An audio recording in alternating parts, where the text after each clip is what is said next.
Piste 4110. De toute votre vie, jamais vous n'avez couru aussi vite. Exténué et hors d'haleine, vous avez filé à travers champs en direction d'Innsmouth, semant vos poursuivants entre les corps de ferme en ruine qui constellent les abords dépeuplés de la ville.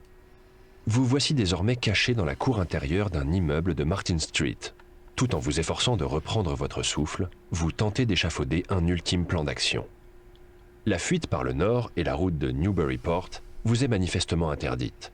De même, franchir le Manuxet pour gagner la rive sud vous paraît suicidaire, tant les ponts risquent d'être étroitement surveillés.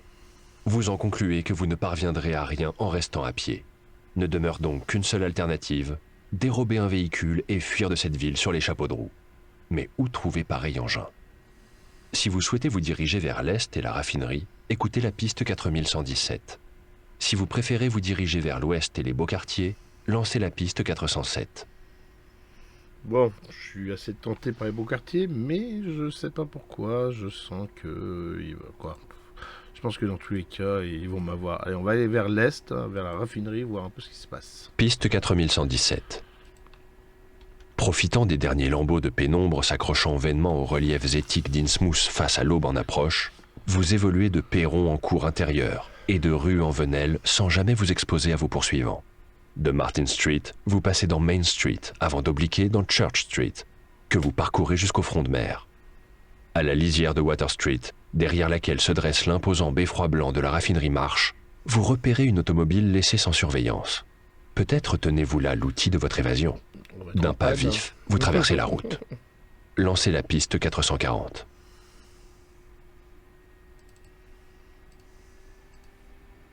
Piste 440. La grille de la raffinerie est ouverte et son terrain désert. Vous vous y glissez donc prudemment, attentif au moindre bruit et au moindre mouvement. Face à vous se dresse le bâtiment de l'usine, austère et perché au bord de la ravine escarpée du Manuxet. Garé le long d'un mur, la Ford T aux vitres voilées semble vous inviter à monter à son bord. Si vous souhaitez inspecter l'automobile, écoutez la piste 417. Si vous préférez vous rendre devant la porte de l'établissement, lancez la piste 4112.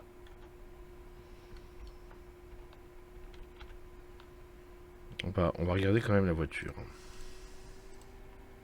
Piste 417. Après tout, on veut se casser. Hein. Courbé en deux afin d'échapper à d'éventuels témoins, vous gagnez la voiture et tentez d'ouvrir la portière. Malheureusement, celle-ci est fermée à clé. Peut-être trouverez-vous cette dernière dans le bâtiment. Lancez la piste 4112. Donc on n'avait pas trop le choix en vrai. Piste 4112. Vous vous trouvez au pied de l'usine, devant la porte d'entrée. Vous remarquez, à gauche de lui épais, un petit cadran composé de 2 disques rotatifs ornés de chiffres. Sans doute s'agit-il d'un verrou à combinaison, déclenchant l'ouverture de la porte. En reculant d'un pas, vous repérez au premier étage une fenêtre entr'ouverte. Si vous connaissez le code d'entrée, lancez la piste correspondant au numéro du chapitre en cours, immédiatement suivi du nombre en question. Sinon, jouez les montes en l'air et faites un test dangereux difficile d'acrobatie. En cas de réussite, lancez la piste 448. Sinon, écoutez la piste 431. Bon bah on n'a pas trop le choix, j'ai pas le code. C'est acrobatie. Dangereux difficile, ça veut dire qu'il faut que je fasse 10 avec un D10. Hein. On tente, hein. On n'y est pas du tout, mais pas du tout. J'aurais pu avoir un peu de chance. Piste 431. Vous retombez lourdement au sol, sans parvenir à étouffer un cri de douleur qui se réverbère de façon sinistre le long des hauts murs de briques de l'usine lépreuse. Sans doute a-t-il alerté les occupants de la raffinerie, car vous avez à peine le temps de vous redresser que la porte d'entrée s'ouvre et que 3 gros bras en sortent, armés jusqu'aux dents. Faites un test moyen de combat. En cas de réussite, lancez la piste 498. Sinon, écoutez la piste 4114.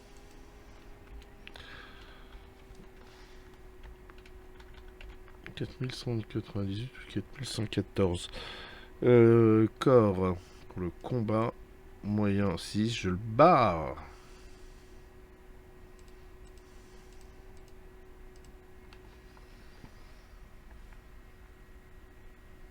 C'était pas 4198? Piste et que la porte bas. En cas de réussite, lancez la piste 498. À 498. Piste 498. Vous terrassez vos adversaires et, profitant que la porte d'entrée soit restée ouverte, traînez leur corps à l'intérieur de la raffinerie. Yes. Vous voilà parvenu dans le cœur industriel d'Innsmouth. Reste à trouver la clé de la Ford. Lancez la piste 4153.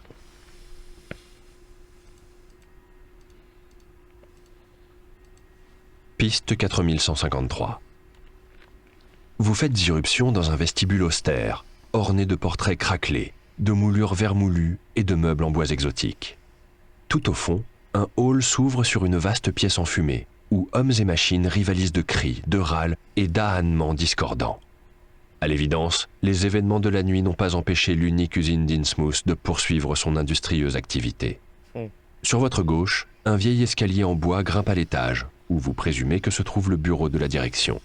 D'un pas circonspect, vous en gravissez les marches grinçantes et atteignez un palier étroit, où s'ouvrent 3 portes. L'une d'entre elles arbore une plaque où s'étale le nom du gérant actuel de la raffinerie, Barnabas Marsh. Pressé de trouver la clé de la voiture, vous l'ouvrez délicatement et vous vous glissez à l'intérieur. Lancez la piste 448. Piste 448. Vous pénétrez dans une étude somptueusement décorée où trône un bureau en ébène ainsi qu'un profond fauteuil incrusté de coquillages colorés. Un coffre mural occupe la paroi opposée, tandis qu'une immense carte encadrée de la Polynésie s'étale sur le mur. Vous pouvez consulter l'annexe 11 du kit numérique. Si vous souhaitez fouiller la pièce, lancez la piste 4108. Si vous préférez inspecter le coffre, lisez la piste 4136. Alors, 4108, et on verra après pour le coffre. Piste 4108. Vous ouvrez chaque tiroir et inspectez chaque recoin du bureau sans rien trouver. Près de l'encrier, cependant, vous découvrez une note rédigée à la hâte. Monsieur Barnabas, j'ai pris l'initiative de changer le code de votre coffre afin d'empêcher certains de nos ouvriers de céder à la tentation ou de vouloir emprunter le double des clés de la Ford pour s'accorder une petite virée. Il s'agit désormais des coordonnées géographiques de l'atoll qui a fait la fortune d'Innsmouth. Je suis sûr que cela ne vous posera aucun problème. Bien à vous, Liv. Lancez la piste 4136.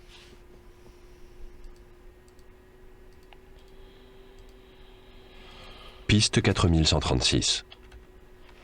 Sans attendre, vous vous approchez du coffre afin d'examiner son mécanisme.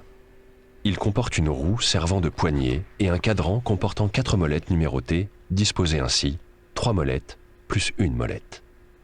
Si vous découvrez le code, lancez la piste correspondant au numéro du chapitre en cours, immédiatement suivi du nombre en question. Si la réponse vous échappe, écoutez la piste 415.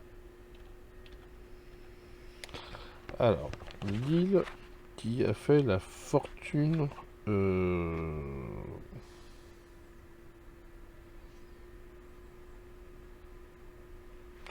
qui a fait la fortune d'Innsmouth. Donc là, j'ai la carte. Est-ce qu'il y a des mots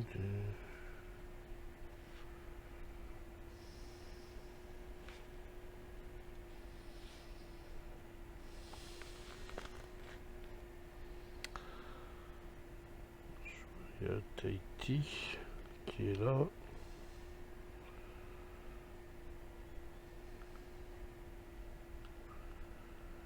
Je pense pas que ce soit ça.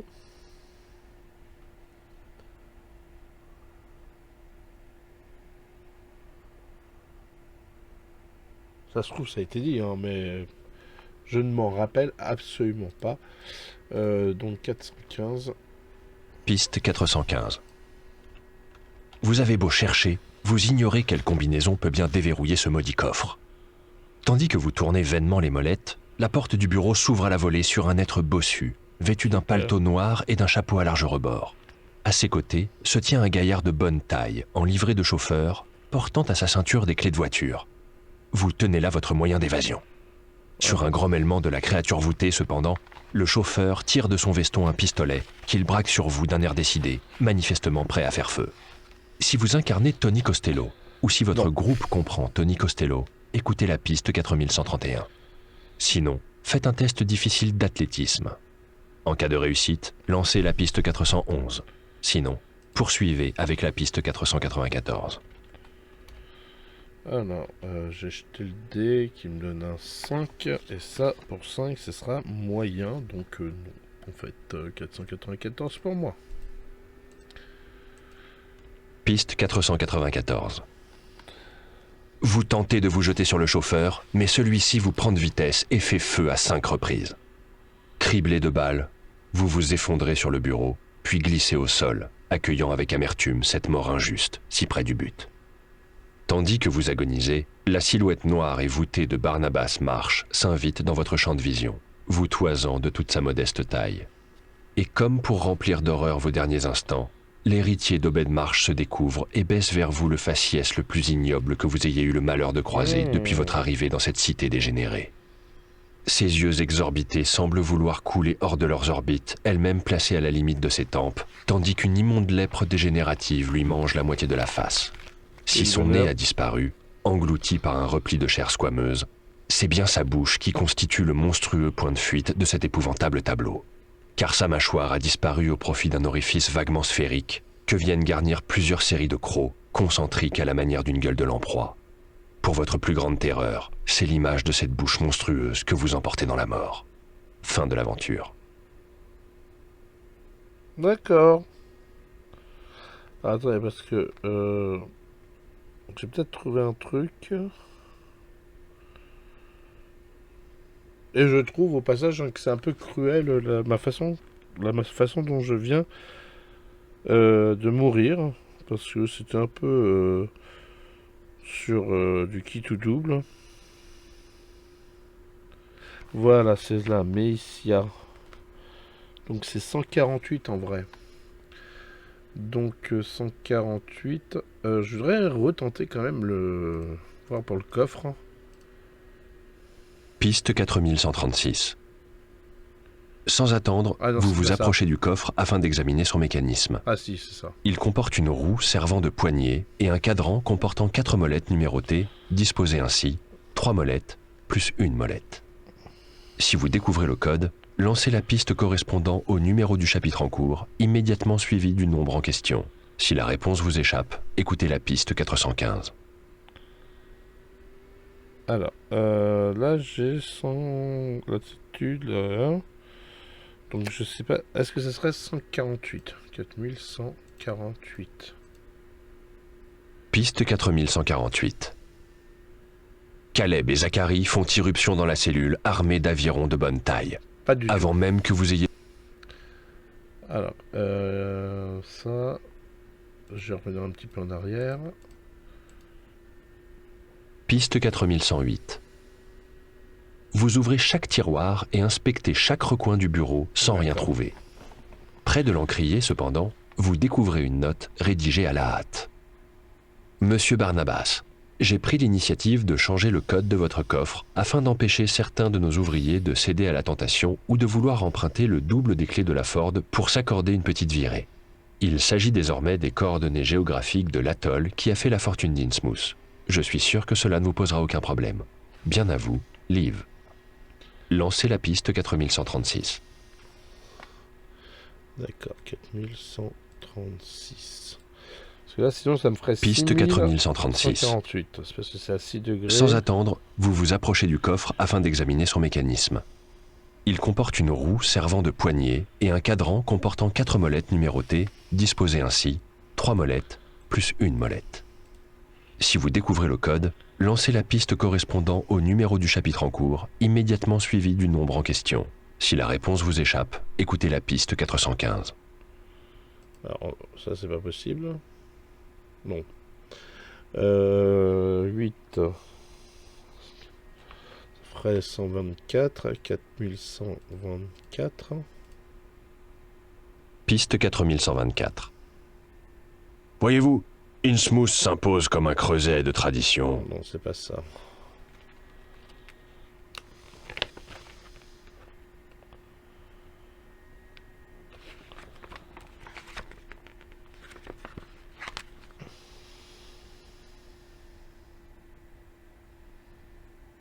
Meissia. C'est l'île de Meissia, il me semble. Meissia. Meissia, c'est là. c'est à 6 degrés 148 degrés. Quoi, latitude, longitude.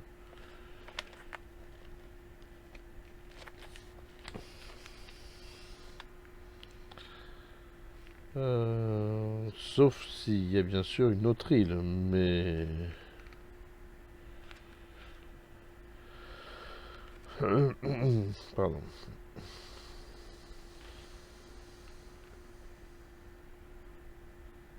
Manny, Wilson, Haï.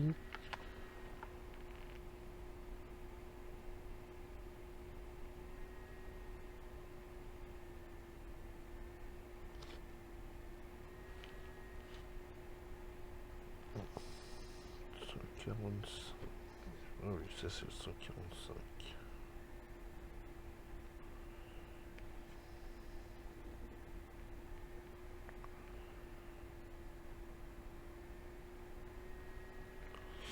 Et ben j'avoue que j'ai dû louper cet indice parce que là, ça ne me parle pas du tout. Après, c'est des noms hyper Polynésie quoi. Donc je...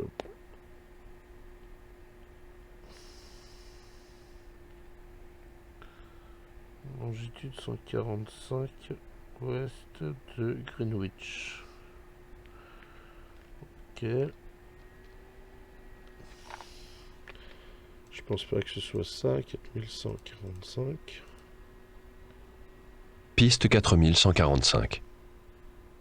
À la vue d'un objet si quotidien que vos ravisseurs n'y ont pas prêté attention. Non, ça c'est quand j'étais en prison.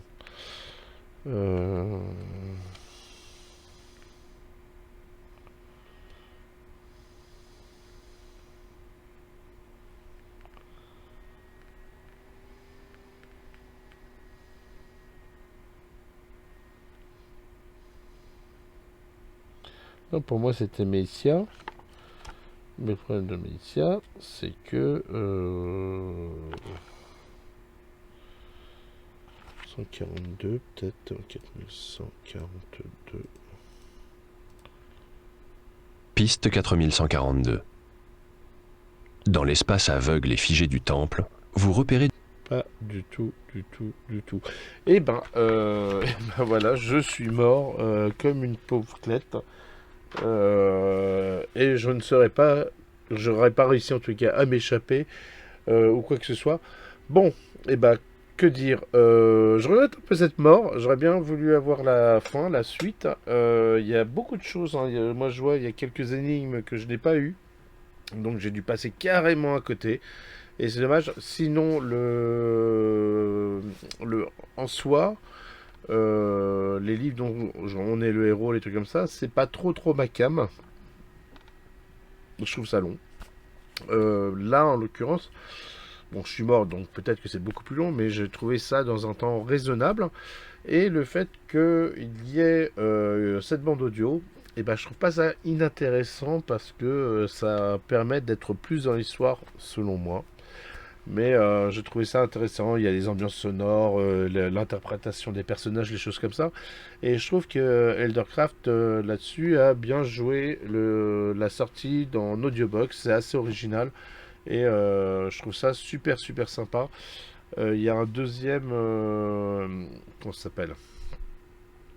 Il y a un deuxième volume, comme pour les livres, puisque Cthulhu le Pack d'Insus est d'abord sorti dans un pack avec le livre, les dés, les choses comme ça. Il y a un deuxième qui s'appelle Out There, qui se passe dans l'espace. Je ne l'ai jamais testé, que ce soit avec le bouquin ou en audiobox. Peut-être que j'aurai l'occasion. Et ça peut être intéressant. Je fais rarement des jeux dans l'espace, donc à voir. Après Cthulhu, Cthulhu, ça reste du Cthulhu, c'est glauque, c'est noir, c'est tout ce que j'aime. Et j'ai trouvé ça sympa. Et c'est vrai que dans l'ambiance Cthulhu, on reste un peu dans l'esprit un peu malaisant de la situation, dans ces cités un peu sombres, obscures, avec de la... comment dire, cette ville un peu spéciale avec des personnages un peu spéciaux sur des cultes, des choses comme ça. Je trouve pas mal. Je trouve le scénario pas mal fait, la construction pas mal. Après, il y a des choses, j'ai eu du mal à les comprendre. Bon, est-ce que je suis bête peut-être? Mais ou est-ce que c'était mal exprimé? J'étais très content de trouver ma première énigme, il me semble, avec Liv. Mais voilà. Donc j'espère en tout cas que cette audio box RPG vous a plu, de suivre ces épisodes, ça vous a plu. Laissez-moi un commentaire pour me dire ce que vous en avez pensé. Vous pouvez bien sûr vous abonner, mettre la petite cloche pour être informé à chaque fois qu'il y a une nouvelle vidéo et me laisser des likes parce que ça fait toujours plaisir et ça me permet de faire connaître un peu plus ma chaîne parce que à chaque fois qu'il y a des likes, et les vidéos remontent. Voilà, je vous dis à bientôt pour une suite, pour des nouveaux jeux, que ce soit, je vais essayer de trouver d'autres trucs un peu en solo comme ça, j'aimerais bien le développer un peu plus en live avec vous, et bien sûr d'autres aventures avec les équipes comme d'habitude en actual play. Des interviews qui arrivent prochainement, j'ai reçu des bouquins là, donc il va falloir que je vous présente des choses. En tout cas, l'année 2023 va être très très très sympa, vous allez voir, en tout cas, si tout ce que j'ai prévu pour cette année fonctionne. Je vous dis à très bientôt. Ciao.